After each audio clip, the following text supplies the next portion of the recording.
Good evening.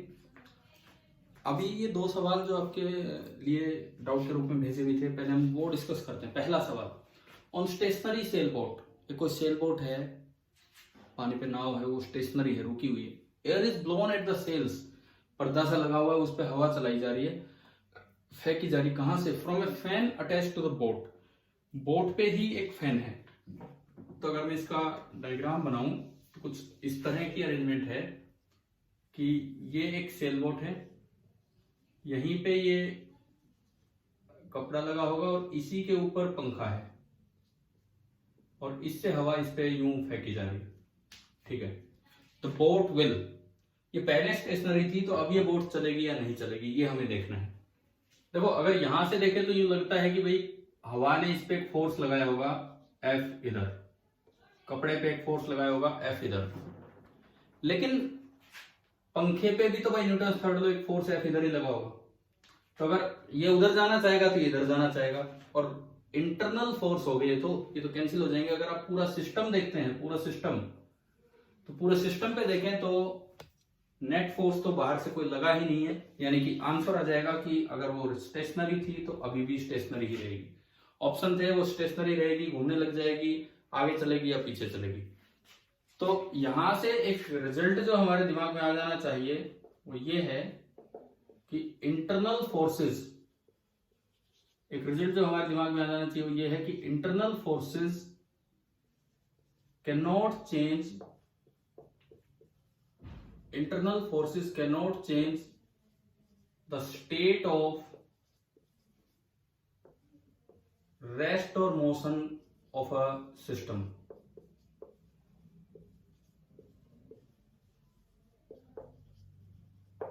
Internal forces cannot change the state of rest or motion of a system. एक system की rest और motion को internal forces कभी भी change नहीं कर पाएंगे। अच्छा, अगर इसी सवाल में थोड़ा सा बदलाव कर दें और ये पंखा जो है, फैन बाहर हो बोट से, फैन कहीं बाहर रखा है किसी अलग प्लेटफॉर्म पे, बोट अलग है, तो अब अगर आप धक्का मारोगे तो मे भी कि ये बोट चल जाए। तो थोड़ा ध्यान से पढ़ना चाहिए कि सवाल क्या है क्या नहीं। हाँ, ये रिजल्ट अपने याद हो जाना चाहिए कि कभी भी इंटरनल फोर्सेज से मोशन चेंज नहीं होगा। अगर ऐसा हो पाता तो जैसे मान लो कोई बच्चा छत से गिर गया, कोई बच्चा छत से गलती से गिर गया तो अपने ही बाल पकड़ के वो तो रुक जाता, क्योंकि बालों के ऊपर की तरफ टेंशन दे दी, नीचे उसका वेट, वो तो बैलेंस हो जाएंगे। अगर इतना तो लगा ही सकता है, मान लो उसे आइडिया है, इतना तो उसने फोर्स लगा दिया कि वो वेट को बैलेंस करते, फिर भी वो रुकता नहीं है। कारण यही है कि इंटरनल फोर्स है उस सिस्टम का, तो उससे मोशन चेंज नहीं होगा। जैसा है, एक्सेलरेटेड है तो एक्सेलरेटेड रहेगा, और नहीं तो ऐसा। चलिए, ये तो आपका हुआ पहला सवाल। दूसरा सवाल, a man weighing 80 kg in a trolley is standing in A trolley. ये कोई भी एक ट्रॉली है, इस पे मान लो एक आदमी है 80 kg का, और जो ट्रॉली है दैट इज ऑफ 320 kg, और ये दिया गया है is resting on A frictionless horizontal rails. Rail मतलब ये पटरियां, तो ये फ्रिक्शनलेस है, ये फ्रिक्शनलेस है। अब इसमें बोला है the man starts walking on the trolley with speed of 1 meter पर सेकेंड। आदमी इस ट्रॉली पे चल पड़ता है 1 मीटर पर सेकेंड से। तो ये जो 1 मीटर पर सेकेंड होती है, this is the velocity of man with respect to trolley. Trolley के रिस्पेक्ट में, अब इसे नहीं पता कि ट्रॉली चलेगी, क्योंकि वो तो अपनी तरफ से 1 मीटर पर सेकेंड चल रहा है, मतलब ट्रॉली के रिस्पेक्ट में, ट्रॉली के रिस्पेक्ट में वो चल रहा है 1 मीटर पर सेकेंड, इतना वो चले जा रहे हैं। तो अब आपको ये बताना है कि 4 सेकंड में ग्राउंड के रिस्पेक्ट में उसका डिस्प्लेसमेंट कितना हो लेगा, ये आपको बताना है। तो 4 सेकंड में अगर ट्रॉली नहीं चलती, अगर ग्राउंड पे फ्रिक्शन होता, वो ट्रॉली को रोकने के लिए सफिशिएंट होता, ट्रॉली नहीं चलती, तो 4 सेकंड में आदमी 4 मीटर आगे चला जाता। लेकिन अब तो ट्रॉली भी चलेगी क्योंकि नीचे फ्रिक्शन है नहीं। मेरा सवाल है, क्या यहां फ्रिक्शन है आदमी और ट्रॉली के बीच में? बिल्कुल होगा, क्योंकि अगर यहां फ्रिक्शन नहीं होगा तो ट्रॉली मैन चल ही नहीं पाएगा। फ्रिक्शन की वजह से ही मैन आगे बढ़ता है। देखो, हमने वॉकिंग ऑफ मैन पढ़ा, जब कोई आदमी आगे चलता है तो उस पर कौन सा फोर्स आगे लगता है ग्राउंड की तरफ से? फ्रिक्शन। फ्रिक्शन पीछे नहीं लगता है, फ्रिक्शन आगे लगता है। जब कोई आदमी आगे चलता है, वो ग्राउंड को प्रेस करता है पीछे, उससे एक रिएक्शन फोर्स ऐसे आता है जिसका एक कंपोनेंट आगे रहेगा, एक ऊपर। ऊपर वाला तो वेट को बैलेंस करेगा और आगे वाला उसे चलाने में मदद करेगा। यानी कि फ्रिक्शन, यहां की अगर मैं बात करूं, आदमी आगे जा रहा है तो उस पर फ्रिक्शन आगे लग रहा है, स्टैटिक फ्रिक्शन। बदले में स्टैटिक फ्रिक्शन बोट पे, इस पे ट्रॉली पे पीछे लगा, इससे ट्रॉली पीछे खिसकेगी। पर तो छोड़ो आगे पीछे का चक्कर, मान लो let the trolley moves with the velocity vt। हमने माना कि जो ट्रॉली है वो vt वेलोसिटी से और आगे की तरफ चलने लगी।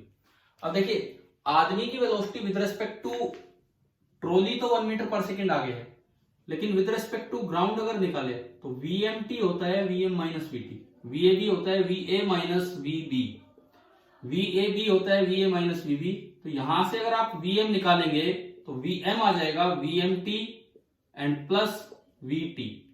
अब देखिए vt हमने आगे माना है vt, और velocity of man with respect to trolley भी आगे है 1। तो अगर आप यहां से इसका मैग्नीट्यूड निकालेंगे तो vm आगे की तरफ आ गया 1 प्लस vt। भाई वैसे भी ट्रॉली के ऊपर ही आदमी 1 मीटर पर सेकंड से जा रहा है और ट्रॉली खुद vt से जा रही है, तो ये आगे तेजी से जा रहा होगा 1 प्लस vt से। अब सिस्टम आपने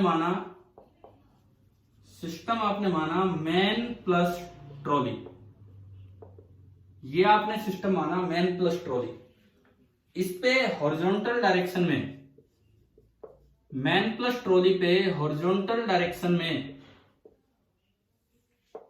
जो F एक्सटर्नल है that is 0। Man plus trolley पे हॉरिजॉन्टल डायरेक्शन में जो F एक्सटर्नल है दैट इज 0। इसका मतलब है P initial is equal to P final. अब इनिशियली ट्रॉली मैन सब रेस्ट पे थे तो इनिशियल मोमेंटम 0, P फाइनल आगे वाली डायरेक्शन पॉजिटिव मान लो, ग्राउंड के रेस्पेक्ट में लिखना होता है। तो आदमी का मास 80 इंटू ट्रॉली का मास, आदमी की velocity 1 plus vt plus trolley का मास 320 इंटू ट्रॉली की वेलोसिटी vt। आप यहां से सॉल्व करेंगे तो ये आया 0 is equal to 80 plus 80 vt plus 320 vt, तो 400 vt। यहां से vt आ गया minus 80 by 400, it means minus 1/5 meter पर सेकेंड। नेगेटिव आने का मतलब है कि ट्रॉली आगे नहीं जाएगी, नेगेटिव आने का मतलब है कि ट्रॉली पीछे चली होगी, आगे नहीं जाएगी। और ट्रॉली पीछे चलनी भी चाहिए क्योंकि ट्रॉली पे फ्रिक्शन पीछे लगा है, आदमी पे आगे लगा है, ट्रॉली पे पीछे लगा है। अच्छा, यहां से अब निकाल लो velocity of man with respect to ground, ये है 1 प्लस vt। तो हमने निकाला वेलोसिटी ऑफ मैन vm, मतलब with respect to ground. So this is 1 plus vt, तो विद साइन रखा तो vt की value minus 1/5, so it comes out to be 4/5 metre पर सेकेंड। तो ये जो आदमी है ये 4/5 मीटर पर सेकेंड से आगे जा रहा है, और अगर कांस्टेंट वेलोसिटी से आगे जा रहा है ग्राउंड के रेस्पेक्ट में, तो 4 सेकेंड में कितना डिस्प्लेसमेंट हो जाएगा with respect to ground, that is 4/5 into 4। तो ये आपका आ गया 16/5, और यू कैन से 5 3 15 और 5 2 10, 3.2 मीटर, यानी कि आपका ऑप्शन सी। तो इन क्वेश्चंस में एक बात का बस ये ध्यान देना है, कई बार बच्चे कंफ्यूज हो जाते हैं कि ये स्पीड किसके रेस्पेक्ट में है। ये वो स्पीड है जो आदमी अपनी तरफ से प्रयास कर रहा है, आदमी को नहीं पता बाहर क्या हो रहा है, ट्रॉली में क्या हो रहा है, वो अपनी तरफ से प्रयास कर रहा है 1 मीटर पर सेकंड, यानी कि उसे तो ट्रॉली दिख रही है, तो ट्रॉली के रेस्पेक्ट में 1 मीटर पर सेकंड से आगे जा रहा है। तो इन दो सवालों में हमने 2 कॉन्सेप्ट डिस्कस किए।